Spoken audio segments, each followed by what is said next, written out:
ومن أحسن قولا ممن دعا إلى الله وعمل صالحا وقال إنني من المسلمين. الحمد لله كفى وسلام على عباده الذين اصطفى ما بعد. ভাই জানতে চেয়েছেন যে আল্লাহর অশেষ মেহেরবানি অফুরন্ত দয়ায় আমি হিন্দু ধর্ম ত্যাগ করে আল্লাহর মনোনীত শান্তির ধর্মে ইসলামে দীক্ষিত হয়েছি, কিন্তু আমি যে এলাকায় বসবাস করি সে এলাকায় মুসলমানদের কোনো মসজিদ নিকটে নেই, হিন্দু অধ্যুষিত এলাকা। আমার মন চায় যদি পাশে মসজিদ পেতাম তাহলে মসজিদে গিয়ে মুসলমানদের সঙ্গে জামাতে নামাজ আদায় করতাম, কিন্তু এই সৌভাগ্য হচ্ছে না। তাই আমি যে বাসায় একা একই নামাজ পড়ি, আল্লাহ সুবহানাহু ওয়া তাআলা কি আমাকে জামাতে নামাজ পড়লে যে নেকি, সেই নেকি কি আল্লাহ আমাকে দান করবেন? যতদিন আমার এমন সুযোগ হচ্ছে না মসজিদে নামাজ পড়ার, ততদিন কি আমি একা একই নামাজ পড়লে জামাতের নেকি পাবো নাকি? ভাইয়ের জন্য দোয়া করি, আল্লাহ রাব্বুল আলামিন যেন আমরণ যে সত্য ধর্ম আপনি গ্রহণ করেছেন এর উপরে আল্লাহ রাব্বুল আলামিন যেন আপনাকে প্রতিষ্ঠিত রাখেন। আসলে এই সত্য গ্রহণের তৌফিক সকলের ভাগ্যে জোটে না। আল্লাহ যার কল্যাণ চান তাকেই আল্লাহ রাব্বুল আলামিন সত্যের সন্ধান এবং উহা কবুল করার তৌফিক দান করেন। ভাইকে সুসংবাদ দিতে চাই, আপনি যেদিন খালেস দিলে লা ইলাহা ইল্লাল্লাহ উচ্চারণ করেছেন, ঠিক সেদিন আপনি একেবারে আল্লাহর দরবারে নিষ্পাপ হিসাবে গণ্য হয়েছেন।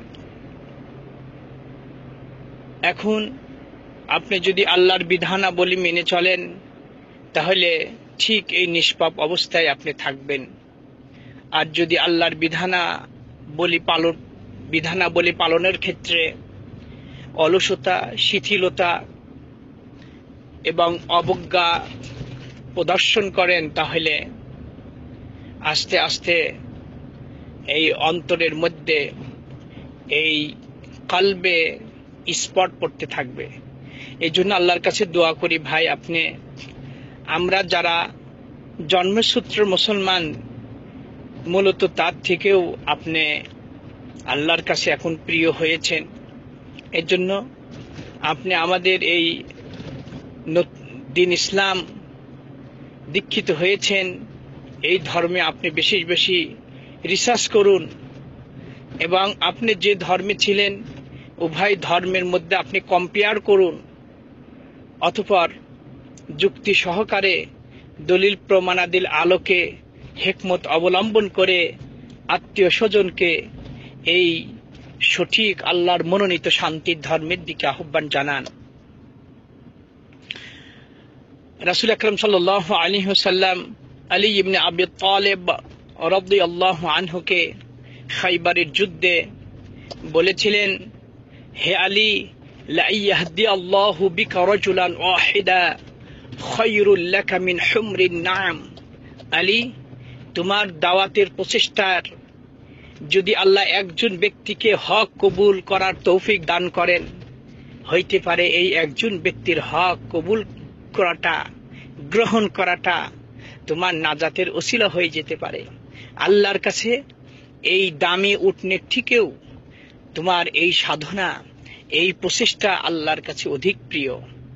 তো এই জন্য ভাইকে বলবো যে আপনার দায়িত্ব কিন্তু আগেকার থেকে অনেক বর্ধিত হয়েছে, তাই আপনি প্রচেষ্টা চালান, হিকমত অবলম্বন করে আপনি আত্মীয় স্বজনকে এই ধর্মের দিকে আহ্বান করুন এবং সেই ক্ষেত্রে আপনার উচিত হবে বেশি বেশি করে রিসার্চ করা, যুক্তি তর্কগুলো আপনি সংগ্রহ করবেন যাতে করে তাদের প্রশ্নের সন্তোষজনক উত্তর প্রদান করতে পারেন।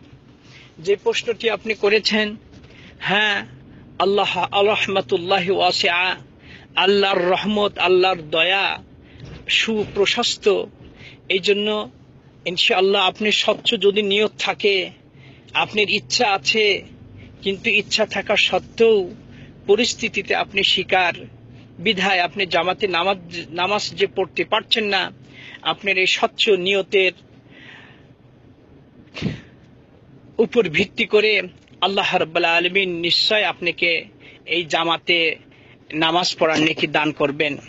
রাসূল আকরাম সাল্লাল্লাহু আলাইহি ওয়াসাল্লাম বলেছেন, কোন ব্যক্তি যদি নিজ বাসভবন থেকে ওযু করে মসজিদের উদ্দে জামাতে নামাজ পড়ার জন্য যায়, অথবা মসজিদে যে দেখলো যে জামাত হয়ে গেছে, তাহলে আল্লাহ রাব্বুল আলামিন তাকে এই জামাতের পূর্ণ নেকি দান করবেন।